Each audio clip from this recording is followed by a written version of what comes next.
2 years. These tax statements dated back to 1880. Grandmother hasn't been paying the taxes? Did you know this before we left Pennsylvania? Moving to Bridal Veil Island hadn't been Audrey's idea. She'd been opposed to the return to Bridal Fair, the home her ancestors had constructed many years ago. She'd argued against the plan with great vigor. Remaining in Pittsburgh, where she could continue her work as a housekeeper's assistant and enjoy the company of her friends, had been her stated preference. Although her father hadn't articulated a plausible explanation for the move to the aging island home off the coast of Georgia, there had been no doubt he would not rest until Audrey agreed to his request. In the end, she'd been unable to deny his appeal. Now, faced with these tax statements, she silently wished she hadn't given in to his pleas. "I won't lie to you, Audrey. I knew some money was owed. I just didn't know how much. Not until after we'd already been here several months. I thought maybe we'd be able to..." "Able to what?" All effort to remain calm vanished. "You've known for all this time, yet never said a word? How could you, Father?" He bowed his head and cupped his face between his palms.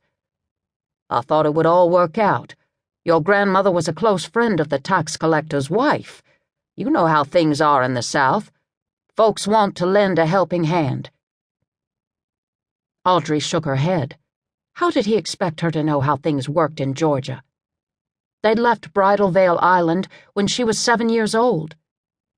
She had a far better idea of how things worked in the North than in the South, but she doubted they'd be granted leniency on their taxes in either place. If so many folks want to lend a helping hand, why are you worried? Though she didn't want to be unkind or disrespectful, Audrey's attempt to keep a civil tongue fell short. But her father's answer wasn't helpful in the least.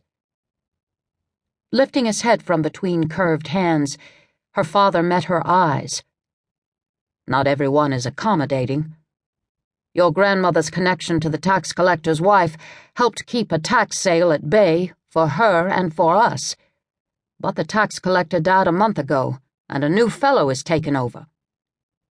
And this new collector doesn't have any reason to be nice to us. Is that right?"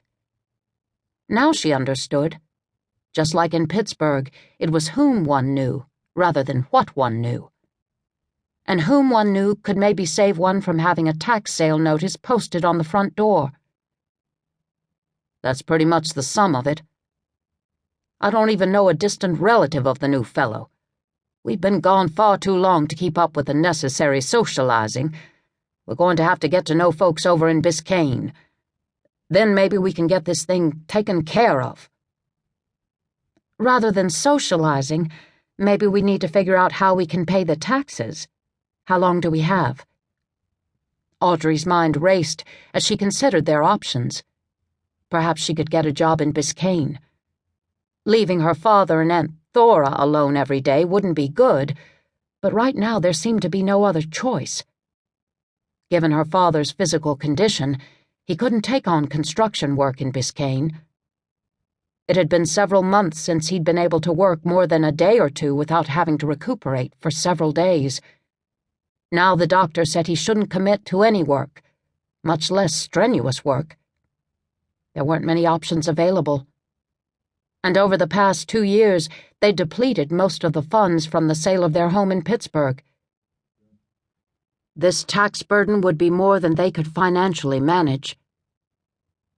As if Audrey's thoughts had summoned Aunt Thora into the room, she plodded into the kitchen, her white hair askew. She fanned herself with determined strokes. "Land sakes, it's a warm one today." "Good morning, Aunt Thora," Audrey and her father said in unison. In truth, Thora wasn't related to the Cunninghams, nor was she aunt to anyone. She'd been Grandmother Cunningham's former companion and housekeeper of sorts. The housekeeping duties had fallen by the wayside as both of the women aged. When Lavinia Cunningham died 2 years earlier, there'd been no place for Thora to go.